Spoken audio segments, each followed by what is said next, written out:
right, here comes the first one. Catch it. I got it. Send down another. Keep the line moving, boys. Yes, sir. More coming. Last one, make it count. Hollywood, 1968. Steve McQueen is standing on top of the world.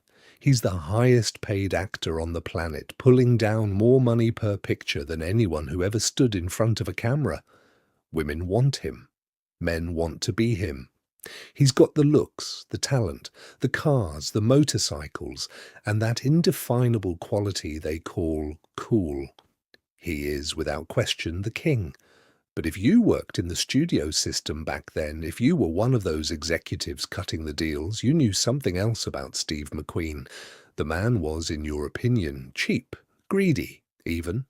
Because every contract, every single deal came with the strangest riders you'd ever seen. He didn't just want money, he wanted stuff. Free stuff. Cases of blue jeans, cartons of razors, bars of soap, electric shavers, work boots, T-shirts by the dozen. The suits in the front offices would shake their heads and mutter about it over their 3 martini lunches. Here's the richest actor in Hollywood, and he's squeezing us for drugstore items like he's running some kind of black market operation. They signed off on it, of course. You don't say no to Steve McQueen in 1968, but they talked. Oh, how they talked. What kind of man demands soap and razors when he's making $1 million a picture? What was he doing with all that stuff, hoarding it, selling it on the side? The rumors flew around Hollywood like wildfire. McQueen's reputation took on a peculiar edge. Sure, he was cool. Sure, he was talented. But he was also, they whispered, a bit of a tightwad, a skinflint, a penny pincher, with strange priorities. They were wrong, dead wrong, but they wouldn't find that out for years, because here's what they didn't see. Here's what happened when the cameras stopped rolling and the paychecks were cashed. McQueen would head back to the studio lot, not to his dressing room, but to the warehouse where they stored all those contract items. He'd back up his Ford pickup truck, that beautiful powder blue F-100 he loved so much, and he'd start loading. Boxes and boxes of jeans, crates of razors, cases of soap and shaving cream, work boots still in their packaging. It would take him a while, working mostly alone, sometimes with just one trusted friend helping him. And then, when the truck was loaded down, springs sagging under the weight, he'd climb into the driver's seat and point that Ford east. He'd drive for hours, out of Los Angeles, away from the mansions and the swimming pools and the palm trees, through the sprawl, into the scrubland, into a part of California that the Hollywood crowd never saw and didn't want to. The landscape would change from glamorous to gritty, from manicured to forgotten, and eventually he'd arrive at a place that most people drove past without a second glance, a reform school, a place for boys that society had given up on. It was called Boys' Republic, and it sat there in Chino, California, like a secret that nobody wanted to talk about. McQueen would pull up to the gate and the guards would wave him through. They knew him. They expected him, and he'd drive that pickup right up to the administration building, or sometimes straight to the dormitories, and he'd start unloading. All those razors the studios thought he was hoarding, they went to teenage boys who were learning to shave for the first time. Those cases of soap, they went to kids who came from homes where basic hygiene was a luxury they couldn't afford. The jeans, the boots, the T-shirts. They went to boys who had nothing, who owned nothing, who were nothing in the eyes of the world that had locked them away. The staff would help him unload and they'd thank him, but McQueen never wanted thanks. He'd brush it off, light a cigarette, and ask the question he always asked. Where are the boys? Because Steve McQueen didn't just drop off boxes and leave. He didn't treat this like a charity photo opportunity.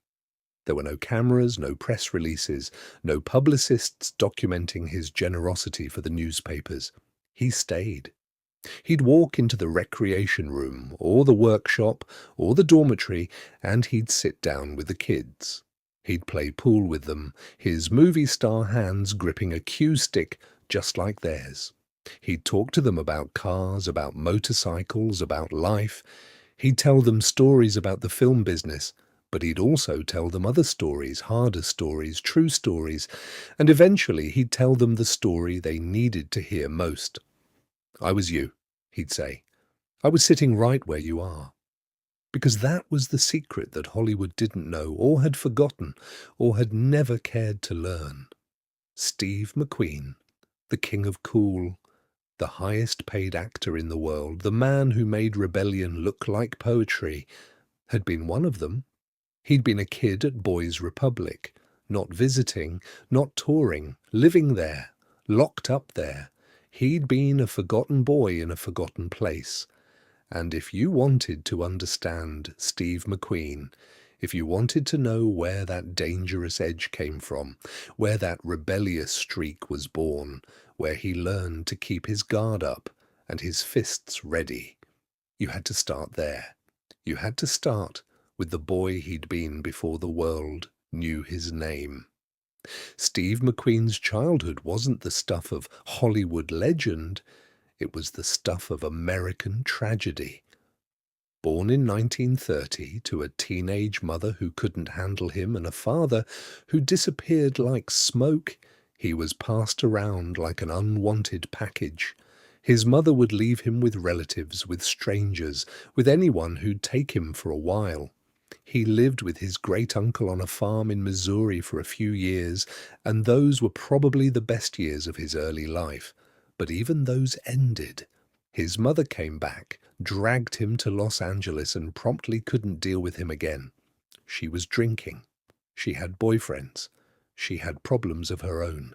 Young Steve started running wild. By the time he was a teenager, he was stealing hubcaps, breaking into stores, running with street gangs. He wasn't evil.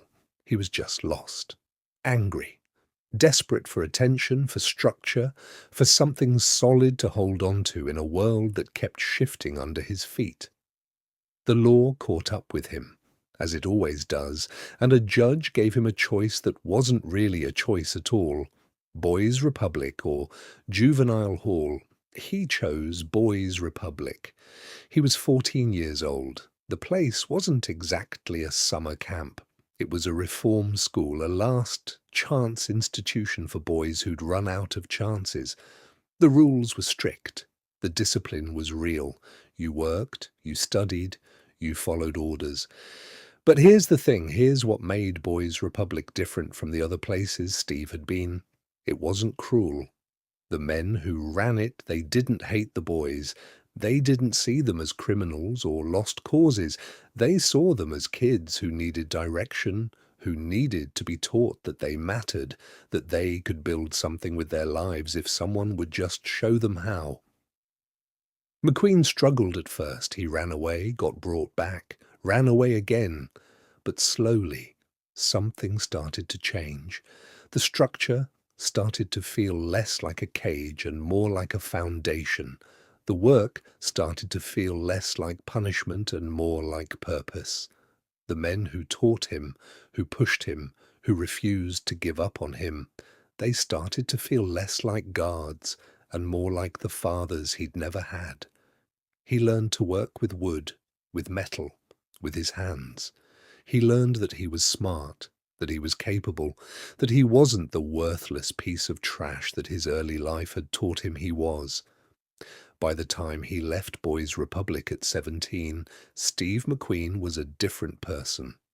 Not fixed, not healed, but pointed in a direction. He had a foundation now, something to build on. He joined the Merchant Marine, then the Marines. He bounced around, tried different things, and eventually found his way to New York and acting. The rest, as they say, is history. But McQueen never forgot. He never forgot the place that had saved him. He never forgot the men who'd believed in him when nobody else did. And he never forgot what it felt like to be a forgotten boy. So when the money started rolling in, when Hollywood made him rich, beyond his wildest dreams, he made a decision. He was going to give back. Not in the way celebrities usually give back, with black tie fundraisers and tax-deductible donations announced to the press. He was going to do it his way, quietly, personally. He was going to show up. Those visits to Boys Republic became a regular part of his life, not monthly, not scheduled, but when he could, he'd load up that truck and make the drive. The boys never knew when he was coming. There was no announcement, no assembly called. He'd just appear, like a ghost or like an older brother coming home. And the impact was immediate. You have to understand what it meant to those kids. They were at the bottom. Society had written them off. Their own families had written them off. They were just counting days, trying to survive, trying not to become worse than they already were. And then Steve McQueen would walk in, the Steve McQueen, the man from Bullitt, from The Great Escape, from The Magnificent Seven, the coolest man on the planet. And he'd sit down with them and tell them, I was where you are. I sat in that same chair. I felt that same anger. And look at me now. It wasn't a lecture. It wasn't a sermon. It was a living example. It was proof. If Steve McQueen could make it out, if Steve McQueen could go from this place to the top of the world, then maybe, just maybe, they could too. He didn't promise them it would be easy. He never lied about that. He'd tell them it was hard, that they'd have to fight for every inch, that the world wouldn't make it easy for boys like them. But he'd also tell them that it was possible, that they had value, that they mattered. And then he'd pick up a pool cue and shoot a game with them, or he'd take them out to the parking lot and show them the engine on his truck. Or he'd just sit and listen to their stories. No judgment, no condescension, just a man who understood, because he'd lived it, treating them like they were worth his time. The staff at Boys Republic would watch in amazement. They'd seen celebrities come through before, on orchestrated visits with photographers in tow, smiling for the cameras and leaving as fast as they could. But McQueen was different. He'd stay for hours, he'd come back again and again, and he'd always bring those supplies, those items, from his contract riders that Hollywood thought were evidence of his greed. They were evidence of something else entirely, evidence of a heart that never forgot where it came from, evidence of a man who knew that sometimes the most important thing you can give another person isn't money, but time, and presence, and proof that escape is possible. McQueen supported Boys Republic financially too, though he tried to keep that quiet. He made donations, helped fund programs, paid for improvements to the facilities, but it was never just about money. It was about showing up, being there, being real. He'd tell the boys, you're not bad kids, you made mistakes, we all make mistakes, but that doesn't define you. What you do next, that's what defines you. He lived that philosophy himself. His life wasn't perfect. His relationships were complicated. His demons, the ones forged in that brutal childhood, never fully left him. He could be difficult, demanding, hard to work with. But underneath all of that, underneath the tough exterior and the carefully cultivated cool, there was a man who'd been saved by compassion and was trying to pass it on. Hollywood never really understood him. They saw the surface, the bad boy, the rebel, the man who did his own stunts and raced motorcycles and demanded soap in his contracts. They didn't see what happened when he drove away from the studio lots. They didn't see him sitting in a recreation room at a reform school, talking to boys that the world had thrown away, telling them they mattered. They didn't see him loading boxes of jeans into a truck because he remembered what it was like to own nothing. They didn't see the king of cool being, in the truest sense of the word, kind. The boys at Boys Republic saw it. They knew. And for many of them, those visits changed everything. Years later, men who'd been boys at the Republic during McQueen's visits would tell their own children and grandchildren about the day Steve McQueen walked into their lives. They'd talk about how he made them feel, how he gave them hope, how he showed them a path forward. Some of them turned their lives around completely, became successful, became fathers and workers and contributing members of society. And when asked what made the difference, what turned them from one direction to another, they'd often mention a man in a pickup truck, bringing razors and jeans and something more valuable than both, belief. Steve McQueen died in 1980, far too young at 50. Cancer took him the same way it had taken others, indiscriminate and cruel. When the news broke, Hollywood mourned. Fans around the world mourned. But at Boys Republic, the mourning was different. It was personal. They hadn't just lost a celebrity benefactor, they'd lost one of their own. They'd lost a brother who'd made it out, and then came back to light the way for others. His legacy in film is secure.